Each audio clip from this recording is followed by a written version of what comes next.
एक ऐसा गैंगस्टर जिसका खौफ लोगों पर इस कदर हावी था कि उसे देखते ही औरतें अपने घरों में छुप जाया करती थी, जिसके कर्मों की सजा उसे कानून ने नहीं बल्कि उसके जुल्मों के शिकार महिलाओं ने दिया। आखिर कौन था वो खूंखार हैवान जिसे मौत के घाट उतारने में एक नहीं, दो नहीं, तीन नहीं बल्कि पूरे 200 महिलाओं का हाथ था। आपने शोले मूवी का वो मशहूर डायलॉग तो जरूर सुना होगा कि सो जा बच्चे वरना गब्बर आ जाएगा। वो गब्बर तो फिल्मी दुनिया यानी कि रियल लाइफ का गब्बर था, जिसके नाम लेने मात्र से लोग डर जाया करते थे। लेकिन आज हम रियल लाइफ के एक गब्बर की कहानी सुनाने वाले हैं। दोस्तों, एक ऐसा गैंगस्टर जिसका खौफ महाराष्ट्र के नागपुर के स्लम इलाके में रहने वाली औरतों की आंखों में देखने को मिल जाया करता था। आज की कहानी है भारत कालीचरण उर्फ अक्कू यादव की, जिसकी दहशत कस्तूरबा नगर झुग्गी में इस कदर हावी था कि लोग उसे देखते ही किनारा कर लिया करते थे। दोस्तों, जुर्म की दुनिया में सीरियल किलर नहीं, सीरियल रेपिस्ट के नाम से मशहूर था अक्कू यादव। जी हाँ, उसकी गंदी नजर जिस किसी पर भी पड़ जाती थी उसका बचना नामुमकिन होता था। जानते हैं भारत कालीचरण उर्फ अक्कू यादव के हैवानियत से भरे जीवन के बारे में? चलिए बताते हैं आपको आज के इस वीडियो में। अक्कू यादव का जन्म 1971 के आसपास नागपुर के स्लम एरिया, जिसे कस्तूरबा नगर बस्ती के नाम से जानते हैं, वहां पर हुआ था। उसी बस्ती में पला बढ़ा अक्कू बड़ा होने पर उस बस्ती के एक गैंग के लिए काम करने लगा। शुरू में तो अक्कू यादव छोटी मोटी चोरियां करता रहा। राह चलते लोगों को डरा धमका कर उन्हें लूट करता और विरोध करने पर उन्हें मारता और पीटता भी था। लेकिन जैसे जैसे समय बीत रहा था, अक्कू यादव की संगत और भी ज्यादा खतरनाक और पावरफुल लोगों से होने लगी थी। वो उन लोगों के साथ मिलकर बस्ती वालों को परेशान किया करता था, उनसे फिरौती वसूल करने लगा था, जिसके बाद उसने अपने खुद की एक गैंग बना ली, जिनके साथ मिलकर वो तमाम गलत काम करने लगा था। बस्ती वाले अक्कू और उसकी गैंग से इस कदर डर चुके थे कि उसके खिलाफ आवाज उठाने की सोच भी नहीं सकते थे।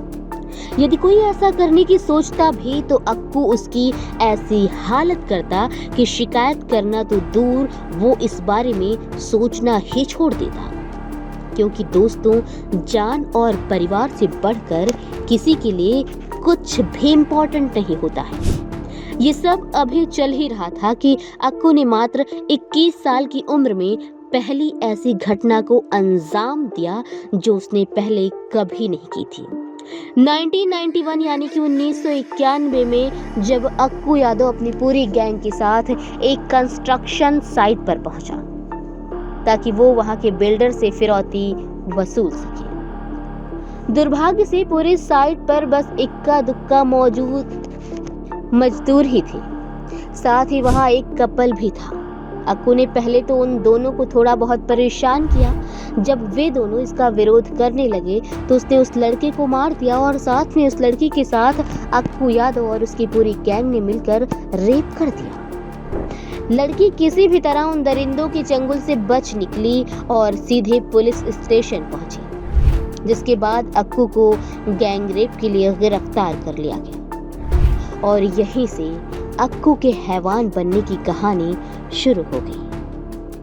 अक्कू की जेल से आने के बाद जो लोग उसके लूटपाट से सहमे रहते थे, वो अब उससे इसलिए खौफ खाने लगे थे कि कहीं अक्कू की नजर उनके घर की औरतों पर न पड़ जाए। क्योंकि जेल से लौटने के बाद अक्कू ने महिलाओं के साथ दुष्कर्म करना भी शुरू कर दिया था, जिसकी आंखों को जो भी महिला चाहे, वो बच्ची हो या बूढ़ी या फिर प्रेग्नेंट ही क्यों ना हो, भा जाती थी उसकी आंखों को और वो उन्हें अपने हवस का शिकार बनाता था।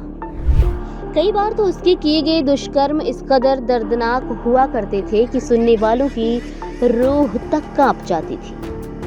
वो दुष्कर्म के बाद महिलाओं को तब तक टॉर्चर करता जब तक उनकी आत्मा उनके शरीर से अलग ना हो जाए। दोस्तों, कस्तूरबा नगर बस्ती की ऐसी हालत हो चुकी थी कि हर एक घर को छोड़ दूसरे घर में उसके जुल्म से पीड़ित एक महिला जरूर थी। इन पीड़ितों में एक थी कलमा नाम की एक महिला, जिसे अपनी डिलीवरी के मात्र 10 दिनों के बाद ही अक्कू और उसकी गैंग का शिकार बनना पड़ा।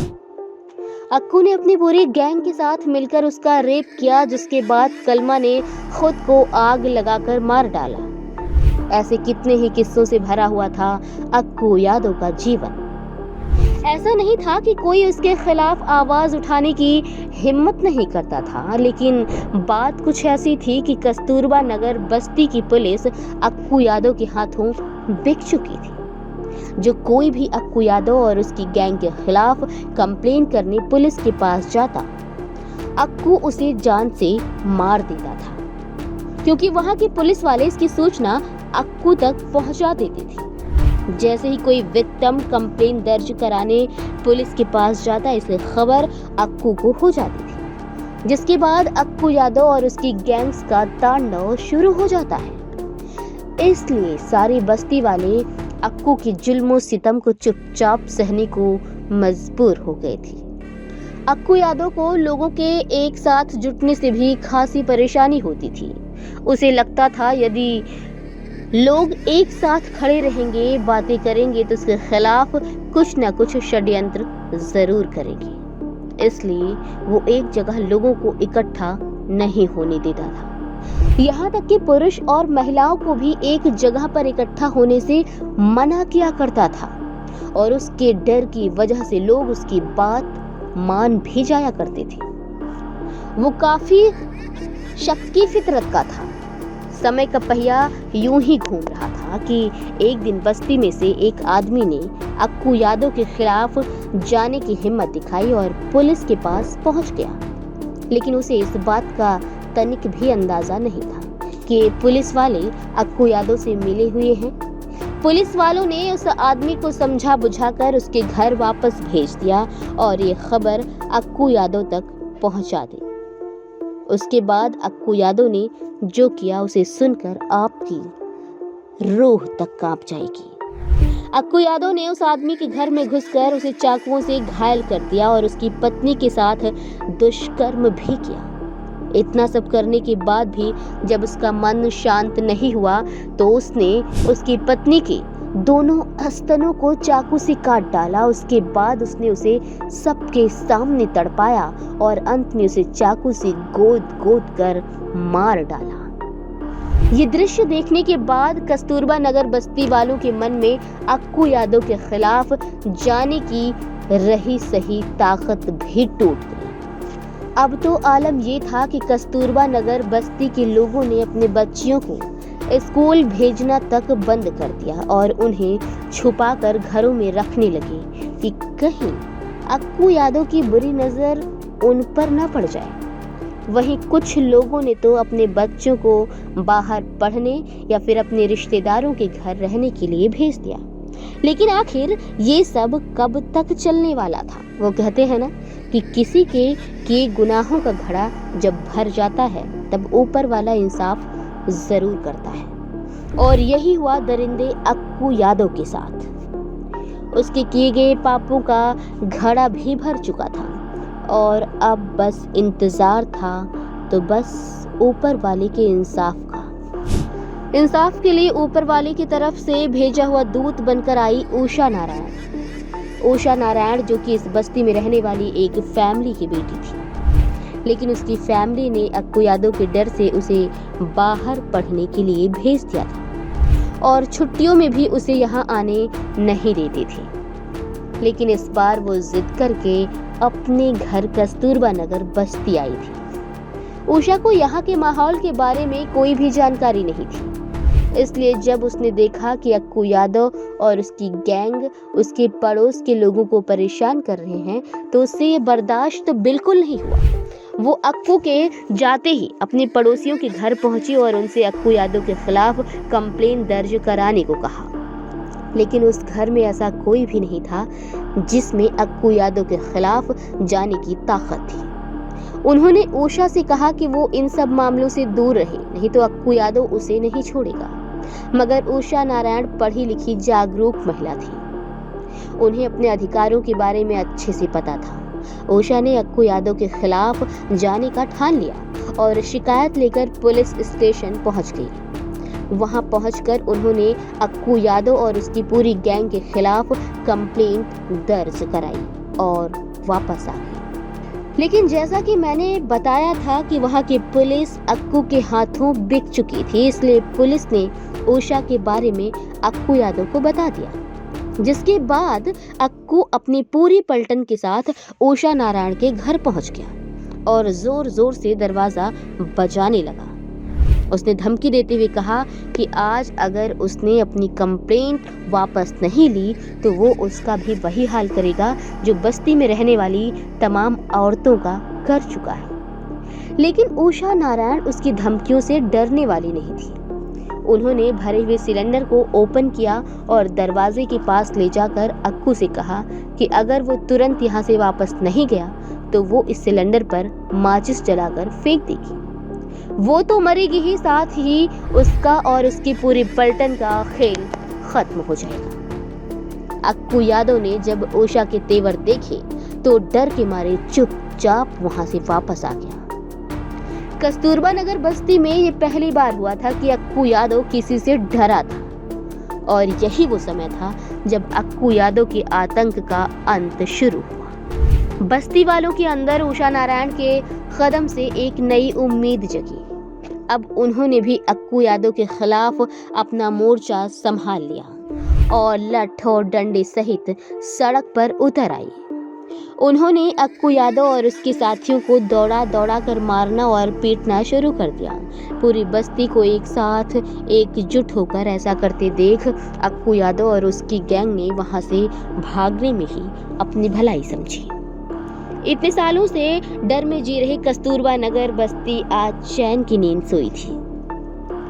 6 अगस्त 2004 का दिन था, जिस दिन बस्ती वालों ने आक्रोश में आकर अक्कू यादव के घर को आग के हवाले कर दिया। लोगों का अपने प्रति आक्रोश देखकर अक्कू यादव इस कदर सहम गया कि उसने अपनी जान बचाने के लिए खुद को पुलिस के हवाले कर दिया ताकि वो खुद को बस्ती वालों के कहर से बचा सके। 3 अगस्त 2004 का दिन जब अक्कू यादव के खिलाफ केस दर्ज करने के लिए जमानत की सुनवाई होनी थी। जैसे ही ये बात बस्ती वालों को पता चली, उन्हें ये शक हो गया कि अक्कू यादव जमानत पर रिहा हो जाएगा और फिर से उसका आतंक शुरू हो जाएगा। बस्ती वालों के अंदर बैठे डर ने गुस्से का रूप ले लिया और सभी ने न्यायालय की तरफ का रुख कर लिया। उस भीड़ में पुरुषों से ज्यादा संख्या महिलाओं की थी। पुलिस ने भीड़ को देखते हुए मामले की सुनवाई को कोर्ट नंबर 7 में करने का फैसला किया। फैसले के समय अक्कू यादव चारों तरफ से पुलिस से घिरा हुआ नागपुर जिला न्यायालय के कोर्ट नंबर 7 में दोपहर के करीब 3 बजे लाया गया, जहां करीब 200 से 300 महिलाएं और पुरुष फैसले के इंतजार में शांत बैठे थे।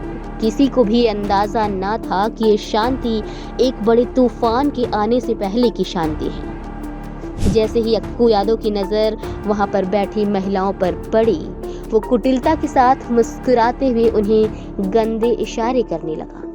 इसके बाद वहां उपस्थित सारी महिलाओं ने एक साथ अक्कू यादव पर हमला बोल दिया। उनके हाथों में लाल मिर्च पाउडर और चाकू थे।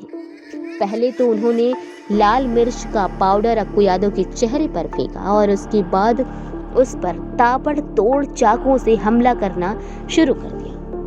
इतनी भारी भीड़ के कारण वो वहां पर खड़ी पुलिस भी कुछ नहीं कर पा रही थी। लोगों से भरे कोर्ट रूम के अंदर का ये मंजर देख जज साहब भी डर से सहम चुकी थी। इतने सालों के आतंक का खात्मा होने वाला था। अक्कू यादव बार बार अपनी जान के लिए उन औरतों से मिन्नतें करता रहा था, जिनकी मिन्नतें उसने कभी नहीं सुनी थी। गुस्साई महिलाओं ने अक्कू के प्राइवेट पार्ट को भी चाकू से काट डाला। उसके शरीर पर करीब 70 बार चाकुओं से हमला किया गया, जिसके बाद अक्कू यादव बेजान होकर वहीं पर गिर पड़ा, जिसके साथ ही एक हैवान दरिंदे का अंत हो गया। अक्कू यादव के मरने के बाद वे सारी महिलाएं बस्ती वापस लौट आई। इसके बाद पुलिस एक्शन में आई और पहले तो पुलिस ने बस्ती से 5 महिलाओं को बंदी बनाया, फिर कुछ और महिलाओं और पुरुषों को अक्कू यादव के मर्डर के इल्जाम में कस्टडी में लिया गया।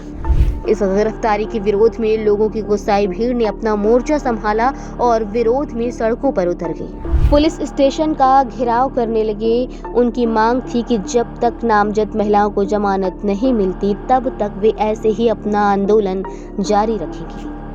कोर्ट रूम के अंदर 200 महिलाओं ने खुद को अक्कू के मर्डर का दोषी बताया और कहा कि उन सभी ने मिलकर अक्कू यादव जैसे राक्षस का वध किया है।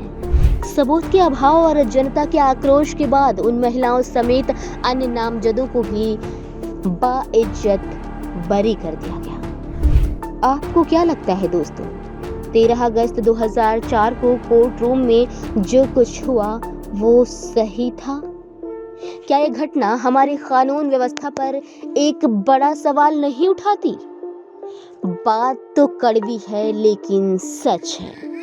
यदि इंसाफ का इंतजार करने वाले कस्तूरबा नगर बस्ती को समय से इंसाफ मिलता तो वो क्यों किसी को मारते, क्यों कानून को अपने हाथों में लेते और क्यों अक्कू यादव इतनी मासूम औरतों का रेप करता? आप अपनी राय हमें कमेंट बॉक्स में ज़रूर बताइएगा। इसी तरह हम आपके लिए इंटरेस्टिंग और सच्ची कहानियाँ लाते रहेंगे। चैनल पर नए हैं तो चैनल को सब्सक्राइब करना बिल्कुल न भूलें। अगर स्टोरी अच्छी लगी हो तो शेयर करना बिल्कुल न भूलें और वीडियो को लाइक भी ज़रूर करें। मिलेंगे अगले वीडियो में एक और डरा देने वाली कहानी के साथ।